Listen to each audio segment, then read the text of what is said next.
The rain was coming down in sheets as I drove back from what I thought was just another late night at the office. I'm Quentin, 44, an architect in Seattle, and until a few weeks ago I thought I had it all. A beautiful home, a successful career, and a loving wife, Isolde. We'd been married for 15 years, a milestone we celebrated with a trip to Italy, or so I believed a celebration. Isolde worked as a marketing director for a tech company downtown. She was ambitious, driven, and always impeccably dressed. I loved her energy, her passion for life. Or at least I thought I did. It started subtly. Isolde began working later, attending more out-of-town conferences.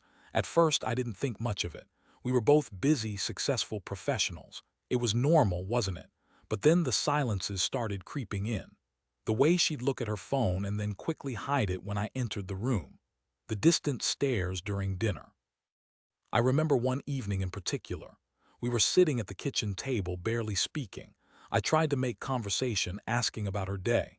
"Just the usual," she said, her eyes glued to her plate. "Meetings, emails, the same old grind." I reached across the table and took her hand. "We haven't had a real conversation in weeks," I said. "What's going on?" She pulled her hand away, her face hardening. "Nothing, Quentin, I'm just tired. Can we not do this right now?" That night I couldn't sleep. I tossed and turned, a knot of anxiety tightening in my stomach. I tried to tell myself it was just stress, that we were both under pressure. But deep down I knew something was wrong. The next day I decided to surprise Isolde at work. I brought her favorite coffee from a local shop, thinking we could grab a few minutes together and reconnect. When I arrived at her office building, I asked the receptionist for her floor. "Ms. Isolde isn't in today," the receptionist said with a polite smile. "She's at a conference in Portland, but she hadn't mentioned a conference to me." My heart started to pound in my chest. I thanked the receptionist and walked out, my mind racing. I pulled out my phone and called Isolde. "Hey, honey," I said, trying to keep my voice steady. "How's the conference going?" There was a pause. "Oh, hey," she said, her voice sounding strained. "It's going well. Lots of interesting speakers." "Why, what's up?" "Just wanted to say hi," I replied, my voice trembling slightly. "I thought I might come down and join you for dinner tonight." Another pause. "Oh, that's sweet, but I'm really busy with networking events. I won't have any free time, right?" I said, my stomach twisting into a knot. "Well, have fun." I hung up the phone, feeling like I'd been punched in the gut. I stood there for a moment, trying to process what was happening.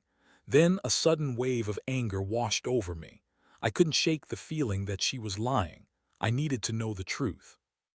That evening after work, I decided to go to our bank. I knew it was an invasion of privacy, but I had to see if there were any unusual transactions. I waited in line, my hands sweating, and finally spoke to a teller. "I'd like to see a statement for our joint account," I said, trying to sound casual. The teller asked for my ID and processed my request. A few minutes later, she handed me a printed statement. I scanned the document, my eyes darting across the columns of numbers. And then I saw it. A series of charges at a hotel in Portland. The same hotel where Isolde claimed to be at a conference. My hands started to shake. I felt a cold sweat break out on my forehead. I couldn't breathe. I stumbled out of the bank, clutching the statement like a lifeline. I sat in my car, staring at the paper, the reality of Isolde's betrayal crashing down on me. I drove home in a daze, my mind reeling. I couldn't confront her just yet. I needed more proof, more information. I decided to play detective. The next few days were a blur. I started paying closer attention to Isolde's phone habits, her comings and goings. I noticed she was always texting, always smiling at her screen. I knew who she was texting with, I just needed to confirm it. I felt sick with anxiety and suspicion. My mind was racing and I couldn't focus on anything. One evening, while Isolde was in the shower, I mustered the courage to look at her phone. I knew it was wrong, but I couldn't stop myself. I picked up the phone, entered her password, and opened her messages. My heart pounded in my chest as I scrolled through her conversations. And then I saw it. A string of messages with a contact labeled Gareth. The messages were explicit, intimate, and filled with declarations of love. Gareth was telling Isolde how much he missed her, how he couldn't wait to see her again. Isolde was responding in kind, her words dripping with affection. I felt like I'd been stabbed in the heart. The pain was so intense it took my breath away. I sank to the floor, tears streaming down my face. My wife, the woman I loved, was having an affair, and she was deeply in love with someone else. I spent the next few hours in a state of shock, rereading the messages over and over again. I learned that Gareth was a colleague of Isolde's, a senior executive at her company.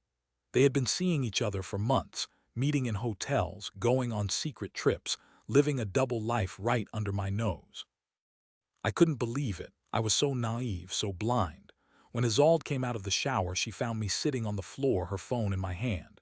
She took one look at my face and knew that I knew. Her face drained of color. "Quentin," she said, her voice trembling. "What are you doing?" I stood up, my eyes burning with anger and hurt. "Don't play dumb, Isolde," I said, my voice shaking. "I know about Gareth. I know about everything." She didn't deny it. She just stood there, her eyes filled with shame and regret. "I'm so sorry," she whispered. "I never meant for this to happen, never meant for this to happen," I repeated, my voice rising. "You've been lying to me for months. You've been betraying me with another man. How could you do this to me?" She started to cry. "I don't know," she sobbed. "I was unhappy. I felt neglected. Gareth made me feel alive again." "Neglected," I said, my voice dripping with sarcasm. "I worked my ass off to provide for you. I gave you everything you wanted." "How could you say I neglected you?" "It wasn't about the money," she said, her voice barely audible. "It was about the emotional connection. You were always so focused on your work, you never had time for me." I stared at her in disbelief. "That's bullshit, Isolde," I said, my voice cold. "You just wanted someone new, someone exciting. You're a selfish, lying cheat." She didn't say anything. She just stood there crying, her silence confirming my worst fears.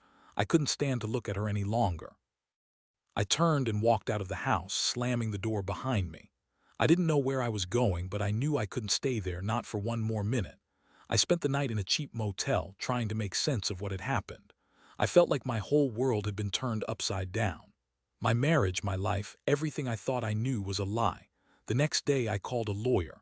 I told him everything, my voice cracking with emotion. He listened patiently, offering words of support and guidance. He told me I had grounds for a divorce, that I deserved to get everything I was entitled to. I filed for divorce that week. Isolde didn't contest it. She knew she was in the wrong. The divorce was finalized within a few months. I got the house, the car, and a significant portion of our savings. Isolde moved out, taking only her clothes and a few personal belongings. I thought that would be the end of it, that I could move on, start a new life. But the pain, the anger, the betrayal, it lingered. I couldn't shake it. I was haunted by the memories of Isolde, of our life together, of her infidelity. I tried dating, but I couldn't connect with anyone. I was too damaged, too cynical. Every woman I met I suspected of being a liar, a cheat. I had lost all faith in love, in trust, in relationships. Then, a few months after the divorce, I received a phone call from an unknown number. I hesitated, then answered it. "Hello," I said. "Quentin, it's Gareth," the voice on the other end said. "I know you don't want to talk to me, but I need to tell you something." I almost hung up, but something in his voice stopped me. "What do you want, Gareth?" I said, my voice cold. "I know I hurt you," he said. "I know I betrayed your trust, and I'm sorry, but you need to know the truth about Isolde." "I already know the truth," I said. "She's a liar, a cheat, a home wrecker." "It's more than that, Quentin," Gareth said. "Isolde isn't who you think she is. She's been manipulating me, using me. She's a master manipulator." I didn't believe him. I thought he was just trying to deflect blame, to make himself feel better. "I don't believe you," I said. "You're just as guilty as she is. Please, just listen to me," Gareth pleaded. "Isolde told me she was going to leave you. She told me she was in love with me. But it was all a lie. She was using me to get ahead at work. She wanted my position, my power." "What are you talking about?" I said, my voice filled with skepticism. Gareth explained that Isolde had been plotting to take his job for months. She had seduced him, manipulated him, and used him to gain access to confidential information. She had then used that information to undermine him, to make him look incompetent, to position herself as his replacement. "She's ruthless, Quentin," Gareth said. "She'll do anything to get what she wants. I was just a pawn in her game." I was stunned. I couldn't believe that Isolde was capable of such deceit, such manipulation. But as Gareth spoke, I started to see the truth in his words. I remembered the ambition in her eyes, the ruthlessness in her decisions. I had always admired those qualities in her, but now I saw them for what they really were: a hunger for power, a willingness to do anything to get ahead. "Why are you telling me this?" I asked Gareth. "Because I feel guilty," he said. "I know I hurt you, but I didn't realize the extent of Isolde's manipulation. I thought I was in love, but I was just being used. I wanted you to know the truth so you could see her for who she really is." I thanked Gareth for his honesty. I told him I didn't forgive him, but I appreciated him telling me the truth. After I hung up, I sat there for a long time, processing what I had learned. I realized that I had been a victim, not just of Isolde's infidelity, but of her ambition, her ruthlessness, her insatiable hunger for power. I decided to take action. I contacted Isolde's company and told them everything I knew. I provided them with evidence of her manipulation, her deceit, her abuse of power. The company launched an investigation, and within a few weeks, Isolde was fired. Her career, her reputation, her life, it was all in ruins. I didn't feel any satisfaction. I didn't feel any joy. I just felt empty. I had spent so much time focusing on revenge, on punishing Isolde, that I had neglected my own healing. I decided to seek therapy. I started talking to a counselor about my feelings, my pain, my anger. I learned to forgive myself for being naive, for being blind. I learned to let go of the past, to focus on the future. It took time, but I eventually started to heal. I started to rebuild my life. I reconnected with old friends, pursued new hobbies, and focused on my career. I started to feel like myself again. One day, I was at a local art gallery when I met a woman named Meredith. She was kind, intelligent, and compassionate. She was also divorced, and she understood the pain of betrayal. We started talking, and we quickly realized that we had a lot in common. We started dating, and we fell in love. She was a breath of fresh air. Meredith helped me to trust again, to believe in love again. She showed me that not all women are liars, that not all relationships are doomed to fail. She helped me to see that I deserved to be happy, that I deserved to be loved. We got married a year later. It was a small, intimate ceremony with our closest friends and family. As I stood at the altar, looking into Meredith's eyes, I knew that I had finally found peace, that I had finally found happiness. I had survived the betrayal, the pain, the anger, and I had emerged stronger, wiser, and more resilient. Isolde's betrayal had changed me, but it hadn't destroyed me. It had taught me valuable lessons about trust, about love, about the importance of forgiveness. And it had led me to Meredith, the woman who had shown me that it is possible to find love again, even after the most devastating heartbreak.